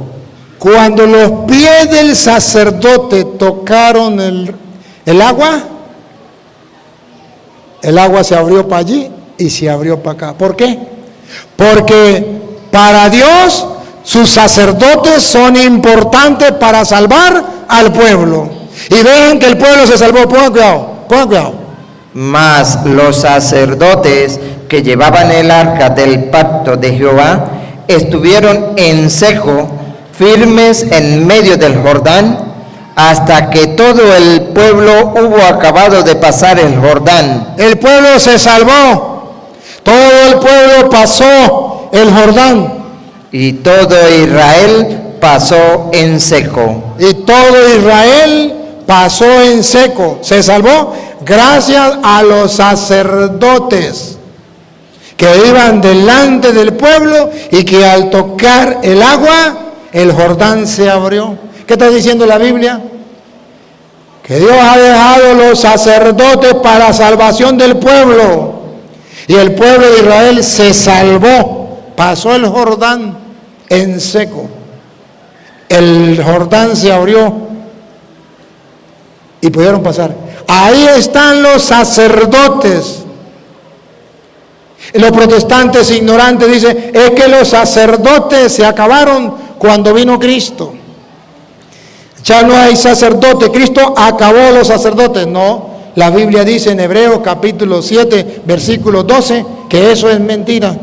Que el sacerdote no se acabó. Que Cristo no acabó el sacerdote. Que Cristo cambió el sacerdote. Antes era de Aarón, que ofrecía animales, y ahora es de Melquisedec, que ofrece pan y vino. Óiganlo. Porque cambiado el sacerdocio, ¿otra vez? porque cambiado el sacerdocio, ¿Por qué los protestantes mienten y dicen que Cristo anuló, acabó el sacerdote? Ahí no dice que lo acabó, dice cambió. ¿Otra vez? porque cambiado el sacerdocio, Por eso los protestantes tienen que estudiar, porque todavía no saben qué es cambiar. Ellos piensan que cambiar es anular, acabar. No, otra vez, porque cambiado el sacerdocio, se cambió el sacerdocio. Antes era, versículo 11, antes era de qué, ¿y para dónde se cambió? si pues la perfección fuera por el sacerdocio levítico, Primero era el sacerdocio levítico, el de Aarón. porque bajo él recibió el pueblo la ley, ¿qué necesidad habría aún de que se levantase otro sacerdote según el orden de Melquisedec? Ya no un sacerdote que ofrezca machos cabríos, sino ahora un sacerdote que ofrezca el cuerpo de Cristo en el pan y el vino. Con la manera de Melquisedec, pan y vino. Y verán ustedes que cómo lo cambió. Ahí dice que lo cambió. ¿Cómo lo cambió? Capítulo 10, versículo 8, versículo 9. Versículo 9. ¿Cómo lo cambió? Vean ustedes cómo lo cambió. 10, 9. Y diciendo luego, he aquí que vengo, oh Dios. No, el 8. ¿Cómo lo cambió? El primero era con animales. El sacerdote ofrecía animales, toros, macho cabrío, corderos. Y el segundo es el cuerpo de Cristo en pan y vino. Ponga cuidado. Diciendo primero, sacrificio y ofrenda y holocausto y expiaciones por el pecado, no quisiste. Antiguo Testamento, los sacerdotes que tuvieron que ser cambiados, porque ofrecían eran animales en esos sacrificios. No los quisiste, Ni te agradaron, ni te agradaron. las cuales cosas se ofrecen según la ley. Eso se ofrecía según la ley en el Antiguo Testamento. Y diciendo luego, Y diciendo luego, Nuevo Testamento, he aquí que vengo, oh Dios, para hacer tu voluntad. aparece Cristo para sustituir aquellos sacrificios, para hacer tu voluntad. Ahora mire cómo cambia. Quita lo primero, Quítalo primero, sacerdocio del Antiguo Testamento, de la manera de Aarón, Levíticos, quítalo primero con esos sacrificios. Atención, ¿y qué establece? Vamos a ver, ¿y qué establece? para establecer esto último. Esto último, el sacrificio de Cristo. ¿Quieren ver qué es lo último? Pongan cuidado. En esa voluntad somos santificados. Y así quiere Dios que seamos santificados. A ver, ¿cómo quiere que seamos santificados? Mediante la ofrenda del cuerpo de Jesucristo, hecha una vez para siempre. ¿Cómo quiere que seamos santificados? Mediante la ofrenda del cuerpo de Jesucristo, Tomen, coman, esto es mi cuerpo, le mostró el pan.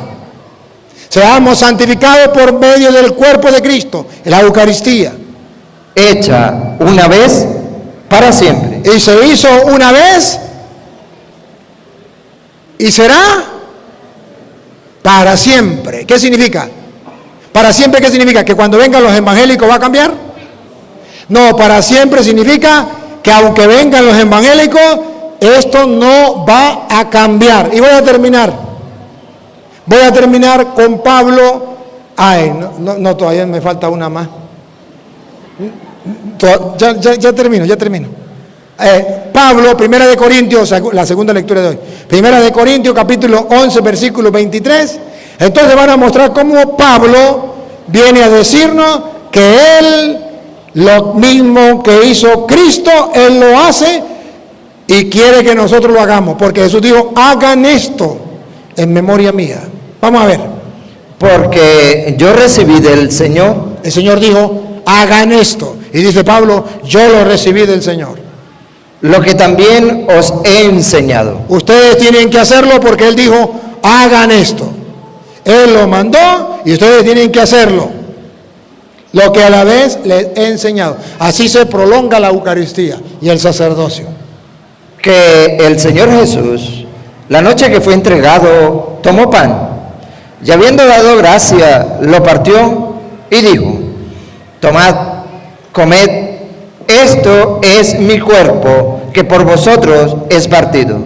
Haced esto en memoria de mí. Asimismo tomó también la copa, después de haber cenado, diciendo: esta copa es el nuevo pacto en mi sangre. Vean que dice que lo hizo una vez y para siempre. ¿Y qué significa para siempre? Los protestantes dicen, es que no hay que hacerlo más. Para siempre significa se tiene que hacer siempre. ¿Y cómo sabemos que es que se tiene que hacer siempre? Pongan cuidado otra vez, lo último. Esta copa es el nuevo pacto en mi sangre. Vamos a ver si hay que hacerlo. Haced esto todas las veces que la bebiereis en memoria de mí. ¿Hay que hacerlo? Sí. Hagan esto todas las veces que lo beban en memoria de mí. Entonces lo hizo una vez y para siempre no significa que lo hizo una vez y no se vuelva a hacer. Significa que lo hizo una vez y se tiene que continuar haciendo lo mismo, lo mismo, lo mismo, lo mismo. Por eso ustedes verán que usted va a misa 1000 veces y siempre es lo mismo, lo mismo, lo mismo. Y los protestantes dicen, es que los católicos van a misa siempre a lo mismo, lo mismo, lo mismo. Claro que sí, porque Jesús dijo, siempre, siempre que la beban, háganlo en memoria mía. Es para siempre. Y como es para siempre, ahora sí voy a decirle la última cita. Tengo más, pero ya veo que tienen ganas de irse a dormir. Otro día, el próximo año, si hay chance, se las vuelvo a explicar. Va. Salmo 116 en la Biblia Reina Valera, pero en la Biblia Católica 115. En la Biblia Reina Valera 116, en la Biblia Católica 115.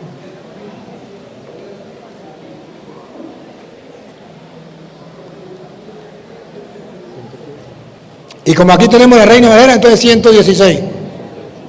Versículo 12. Cuando usted y yo estamos agradecidos con Dios, ¿qué tenemos que hacer? ¿Cómo le pagaré al Señor todo el bien que me ha hecho? A ver, ¿quién lo sabe? ¿Cómo le pagaré al Señor todo el bien que me ha hecho? Alzaré el cáliz o la copa de la salvación, invocando su nombre. Óiganlo. ¿Qué pagaré a Jehová por todos sus beneficios para conmigo? Jehová, porque es la Biblia Reina Valera. Estamos leyendo la Biblia Reina Valera.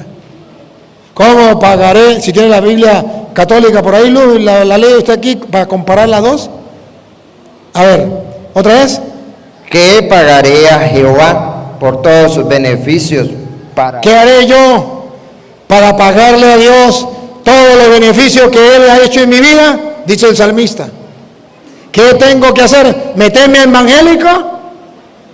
Vamos a ver qué tengo que hacer. Tomaré la copa de la salvación e invocaré el nombre de Jehová. Tomaré la copa de la salvación. Tomen, coman. Esto es mi cuerpo. Tomen, esta es mi sangre. Sangre de la nueva alianza que será derramada por ustedes para el perdón de los pecados. Hagan esto en conmemoración mía. La copa de la salvación. El que coma mi cuerpo y beba mi sangre tendrá vida. ¿Cómo dice la Biblia Reina Católica? 115, 12. ¿Cómo podré agradecer al Señor todos los beneficios que me ha hecho? ¿Cómo hacemos nosotros para agradecerle al Señor todos los beneficios que Él nos ha hecho? Alzaré la copa de la salvación invocando su nombre. Iré a misa. Alzaré la copa de la salvación. ¿Los protestantes hacen eso? ¿Cómo le pagarán al Señor todo el bien que nos ha hecho? Alzaré la copa de la salvación invocando su nombre. Por eso, perdónenme ustedes que me traigo una citica más. Por eso, 1 de Corintios capítulo 10, versículo 21, si no el 21 del 20, viene a hablar, el 21, la copa del Señor y la copa de los demonios. Y usted y yo no tenemos que estar en la copa de los demonios, sino en la copa del Señor. ¿Cómo pagaré al Señor el bien que me ha hecho? Alzaré la copa de la salvación. Escuchen. No podéis beber la copa del Señor y la copa de los demonios. No podéis beber la copa del Señor, con la que nosotros le pagamos al Señor todo el bien que nos ha hecho. ¿Y cuál es la copa del Señor? Versículo 16. La copa de bendición que bendecimos, ¿no es la comunión de la sangre de Cristo? La copa de salvación que nosotros le damos gracias a Dios es la copa de la sangre de Cristo, sangre de la nueva alianza. La copa de bendición que nosotros bendecimos, ¿no es acaso la comunión con la sangre de Cristo? Es la copa del Señor que los protestantes no tienen y que nosotros sí tenemos, y hoy lo celebramos. Por eso estamos de fiesta hoy, porque hoy celebramos la salvación de Dios. Dios, para salvarnos, nos deja su mandamiento: ámense los unos a los otros. Y si cumplimos su mandamiento, entonces podemos comer el pan vivo bajado del cielo, y el que coma de ese pan vivirá para siempre. Pero para comer de ese pan y vivir para siempre, necesitamos a los sacerdotes que ofrecen el pan de Dios a la manera de Melquisedec, sacerdote del Dios Altísimo. Por eso, pueblo querido, la Eucaristía es centro y culmen de la vida cristiana, porque es lo maximito que Dios ha dejado para salvar a la humanidad. Y eso lo sabe el diablo, y por eso el diablo odia la Eucaristía, y por eso los protestantes no van a misa, porque le sirven al diablo. Aunque hayan católicos que están enamorados de los evangélicos y ya quieren irse para evangélicos. Y los sacerdotes son sacerdotes del Dios Altísimo, que ofrecen el pan del Dios para el pueblo, para salvar al pueblo como los sacerdotes salvaron al pueblo de Israel. Aunque haya sacerdotes que más bien admiren y están enamorados de los pastores evangélicos, y obispos que están enamorados de los pastores evangélicos. Pero la Biblia nos presenta lo que Dios ha dejado para nuestra salvación. Y yo hoy he tratado de mostrárselo con capítulos y versículos, para que quiera creer lo crea, y que no lo quiera creer, seguimos siendo amigos. Pero ahí está con capítulos y versículos. Una palabrita para los sacerdotes. Sacerdotes del mundo entero que ven hoy esta enseñanza, felicitaciones. No merecemos ser sacerdotes del Dios Altísimo. No merecemos esa dignidad, es un detalle. El Papa decía aquella canción: qué detalle, Señor, has tenido conmigo cuando me llamaste, cuando me elegiste, cuando me dijiste que tú eras mi amigo. Qué detalle, Señor, has tenido conmigo. Es un lujo, es un caché, es una dignidad, es lo más grande que le ha tocado a un ser humano sobre la tierra, ser sacerdote del Dios Altísimo. Nada hay tan grande como eso en la tierra.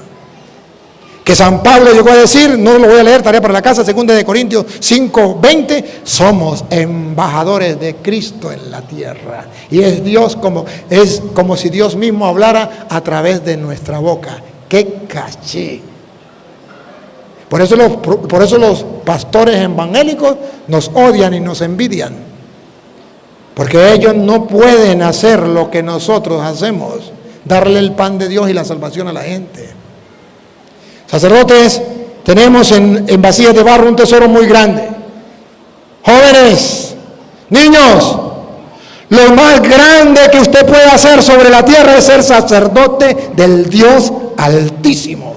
No hay nada en el mundo más grande, más excelente, más maravilloso, más fantástico que ser sacerdote del Dios Altísimo. Es lo más hermoso que puede existir. Los jóvenes no quieren porque el mundo les dice no. Es mejor ser guerrillero, es mejor ser policía, es mejor ser guardia, es mejor ser político, es mejor ser asesino, ser ladrón.